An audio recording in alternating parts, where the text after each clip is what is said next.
Allora, professor Favola, lei la parola.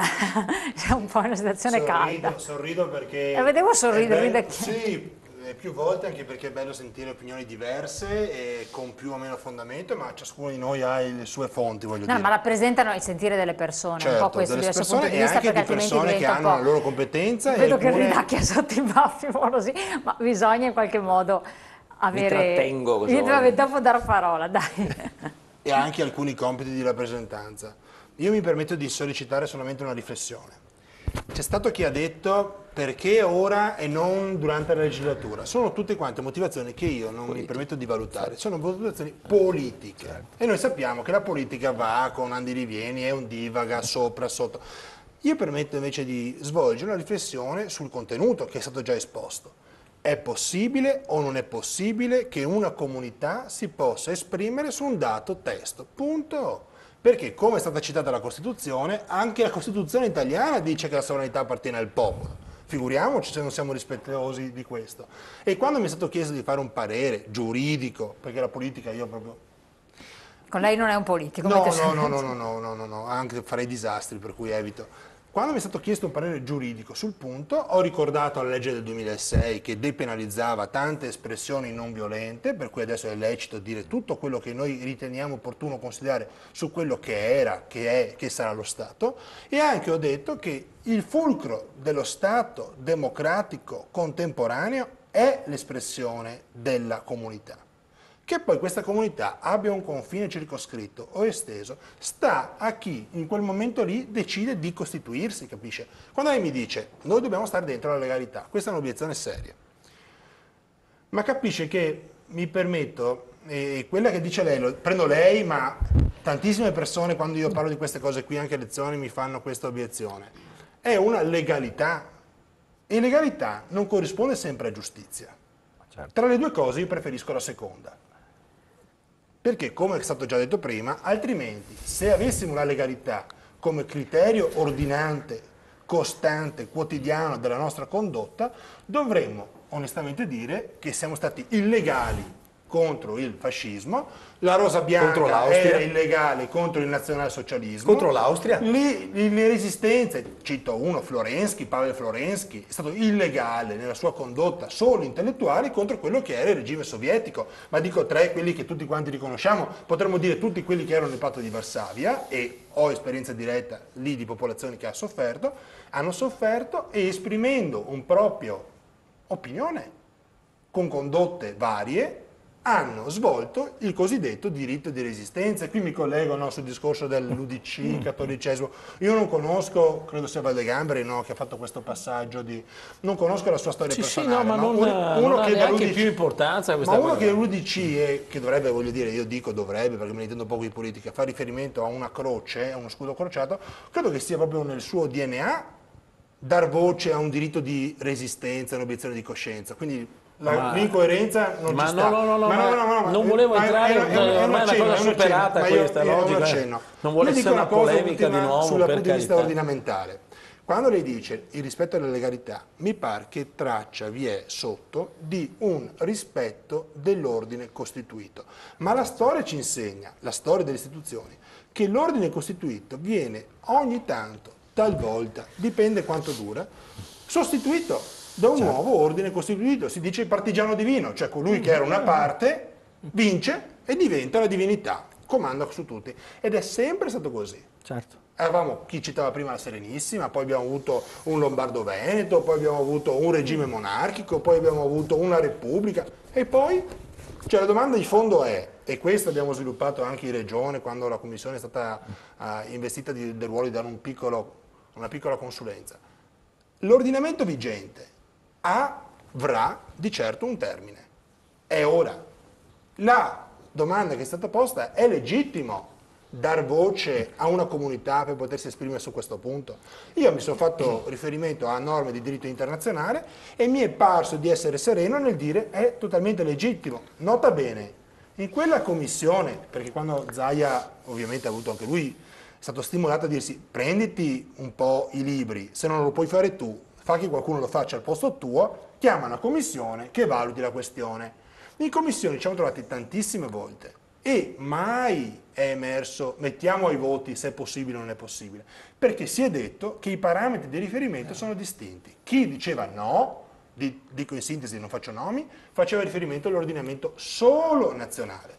Chi diceva sì faceva riferimento alla comparazione tra quello nazionale e quello preordinato, perché è precedente, anche potremmo dire che fa riferimento al diritto naturale, e che oggi viene riconosciuto dal diritto internazionale. Potrei citare due elementi, anzi uno solo.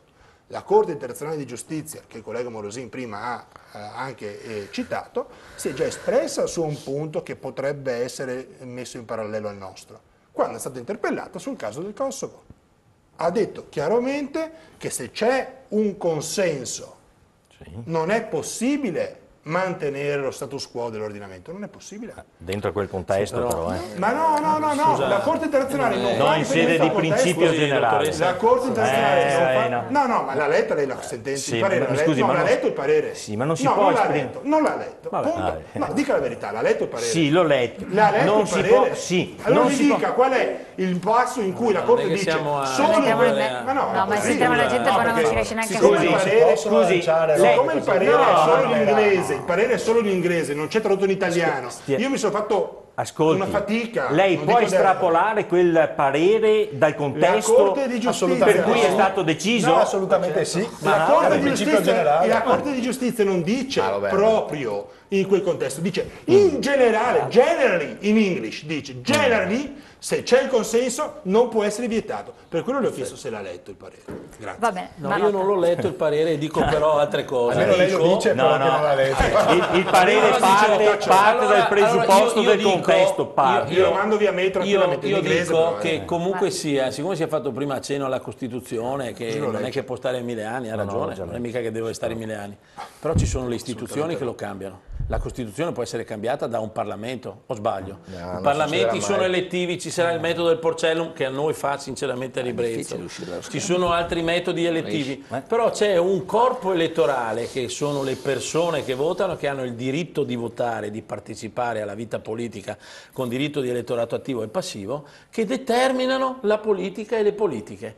C'è un Parlamento, il Parlamento decide di modificare la Costituzione, non capisco, mi lasci finire. Perché lo nega a quei 30 rappresentanti del Veneto? finire. Ma perché lo nega a quei 30 rappresentanti del Veneto questo? Aspetta, che finisce il discorso e poi si rappresentanza. riaggancia l'avvocato. No, io non nego niente, io anzi do forza, attenzione, gliel'ho già detto a Morosin. Io da oggi in poi chiedo ai 30 eroi rappresentanti del Veneto che hanno votato a favore No, 33. di metterci non solamente il votarello, di metterci la faccia, di metterci anche il sostegno economico che ha proposto anche quel signore che io rispetto pienamente, l'artigiano, cos'era, che ha detto mi non so messo bene come condizione economica, però se si da finanziare legge metto anche a 1000 euro. Lo ha detto proprio Lei in maniera capisce che chiara. il discorso del Parlamento è un Allora discorso retorico, No, il no, suo. io dico, no, scusi, Il non è Parlamento voterà retorica. mai. La Costituzione si modifica in Parlamento. Eccola. Il Parlamento Ma è scusa, comunque Gennaro. sia... No, scusa, se il professore dice che non si modifica in Parlamento, va bene, non lo so. Sì, ma Gennaro, Certo, ascoltando ma chi anche è la che gente, impedisce ci lo mancherebbe anche svolgimento del altro, referendum? si ascolta anche la gente. Lei lo sa benissimo, me lo insegna lei, che qualche annetto fa la Lega e il governo Berlusconi proposero la riduzione dei parlamentari con modifiche costituzionali, eccetera. Venne ascoltato il popolo che purtroppo bocciò. Diciamo purtroppo, Però, vede, perché anche io votai contro e sbagliai una allora. sola obiezione. Voglio concludere però. Sì, perché dopo faccio parlare lui, il professor sposato, poi anche l'avvocato. Perfetto. Allora, sulla questione del fare, del fare parlare, fare esprimere il cittadino, ma ci mancherebbe anche altro che non si possa fare. Però io ho lanciato una provocazione, che è una provocazione, non so, mi dicono, sì, sulle materie tributarie non si può, ma allora dico, visto il popolo cosa ne pensa, anche sulle materie tributarie. Al convegno ho ascoltato, e lo sapevo però, ho ascoltato ben volentieri il pensiero che in Svizzera i referendum si fanno anche sulle materie tributarie, non solamente sulle materie... Allora dico, perché oggi, un domani, non potrebbe venire fuori qualcuno a chiedere di fare un referendum se i veneti vogliono pagare le tasse? Perché un domani si può fare un referendum. Ma siamo seri, Marotta, ma siamo seri solo per chiedere l'indipendenza. Scusa, Fogliata. Siamo al bar, però. Ma al bar di cosa? Ma al bar di cosa? Al bar sport. Ma scusami, Fogliata, tu invece ti devi medesimare proprio nel bar sport, perché la gente vive nel bar sport e non negli studi di avvocato, permettimi. Questo sto dicendo. Allora bisogna pensare che si è aperta comunque una porta, e questo dovreste dirlo voi avvocati, si è aperto uno spiraglio per permettere un domani chissà cos'altro. Faccio l'esempio, l'assessore Giorgetti ha detto chiaramente: io sono d'accordo con lui, anche se non firmerei mai la sua proposta, dice: io un domani, ragazzi, aspettatevi che posso fare una proposta di referendum per la ricostituzione del partito fascista. Sì, l'ha detto, riportato i giornali, si l'aveva riportato. Scusate un attimo solo. Sì, è da un pezzo che vi ascolto e ho evidenziato per quanto mi riguarda alcune cose. Sull'ultimo intervento anche il vostro partito comunque ha fatto tanti referendum contro, quindi trovo assolutamente... ha fatto delle proposte di referendum rispetto all'interno della legalità riconosciuta. Adesso non voglio dire, certo, dico che anche per tutti i partiti, perché se è previsto non vedo perché non possa essere sull'energia, sul nucleare, sull'acqua. Certo. Appunto. Quindi è giusto che ci sia. Altro discorso, ecco, il discorso di Valdegambera e dell'UDC, probabilmente forse non era tanto UDC Valdegambera, se poi adesso ecco il discorso un attimo che ha fatto qualche minuto fa in merito al discorso del trasferimento dello Stato ai comuni. Ecco, io credo che se lei a casa sua, se ha dei figli, lei avrà dei figli, ci sono meno entrate, cosa fa? Chiede ai figli quali sono le cose che possono fare, di cui possono fare a meno. Io credo che i comuni anche potrebbero fare la loro parte, non dovrebbero solo aspettare che gli vengano tagliate le risorse, piuttosto entrare in una collaborazione e dire: ok, io posso fare anche a meno di questo. Purtroppo però i comuni spesso c'è un'azione anche di consenso. Sì, però purtroppo finché si amministra anche non solo lo Stato ma anche a livello locale per avere il consenso popolare, purtroppo le priorità spesso non sono quelle che ai cittadini servono. Ma detto questo, queste tre precisazioni, si è parlato di aspetti politici, di aspetti giuridici, di aspetti di opportunità, aspetti economici e di aspetti storici. Sono 4 ambiti che stiamo toccando. A me personalmente interessava più l'aspetto di quali sono i vantaggi dei cittadini a fronte di un'opportunità, un eventuale referendum di questo tipo. All'interno naturalmente di quello che è il diritto positivo e quello negativo che conoscete, che ogni cittadino deve rispettare. Perché io sono nell'ambito della piena legalità, io sono una persona che condivido pienamente il fatto della libertà, bisogna che ci sia libertà, una persona deve essere libero all'interno ovviamente di un contesto e di regole che devono essere condivise, altrimenti ci sarebbe l'anarchia. Ecco, quindi, ma la libertà deve esserci, guai se noi non consentiamo alle persone di potersi esprimere in un quadro di regolamento e di normativo condiviso. Ecco, io credo che, almeno a me personalmente, io non ho ascoltato quali possono essere veramente, parte la risposta iniziale, i benefici eventuali di un discorso di questo tipo. Ecco, a me piacerebbe, poi è chiaro che anche la fattibilità o meno, però dopo è scontato magari che è fattibile se è stato innescato un meccanismo di questo tipo. Ma quali sono i vantaggi reali? Ci sono davvero questi vantaggi? Pragmatico, ed è quello che si chiedono moltissimi cittadini, quindi è una risposta a cui comunque bisogna pervenire. Avvocato, le do la parola un attimo. Una semplice replica, che peraltro non è una replica, è un commento. Chiedo scusa sulla mia reazione immediata perché purtroppo ho una debolezza. Quando vedo che alcuni testi su cui ho sudato sono compulsati in maniera diversa dalla mia, dico o ho sbagliato io o qualcun altro non li ha letti, per cui questo chiedo venia. Sul discorso invece che vorrei far passare anche qui, proprio la gente che sta a casa, è questo, è molto semplice.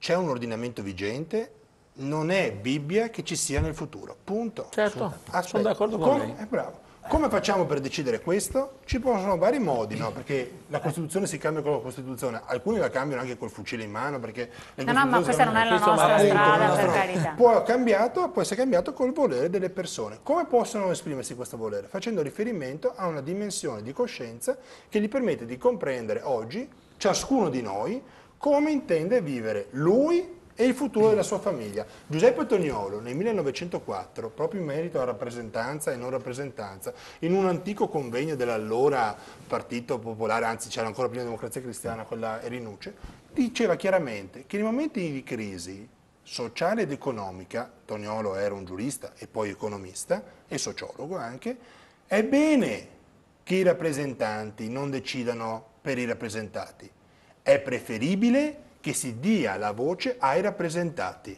Ora, nel momento di crisi sociale, economica e anche istituzionale, ci siamo. Ora, se vogliamo fidarci di uno che veneto, ma oltre il Veneto ha detto qualcosina, potrebbe essere anche questo. No, ma tutti i presupposti ci sono, si tratta appunto che i rappresentanti devono capire bene le cose come stanno. La domanda che fa il professor Sposato è una domanda ben chiara al proposito, quindi dal punto di vista pragmatico che tipo di vantaggi possa avere, siccome noi abbiamo anche i dati dell'Union Camere, Eurosportello che ci può anche commentare il consigliere, poi abbiamo anche la differenza indipendenza e autonomia che è altrettanto importante perché sono due step salienti, vediamo di vederli insieme. Rapidissimi, pubblicità, poi ritorniamo per dare delle risposte. Cioè non c'entra.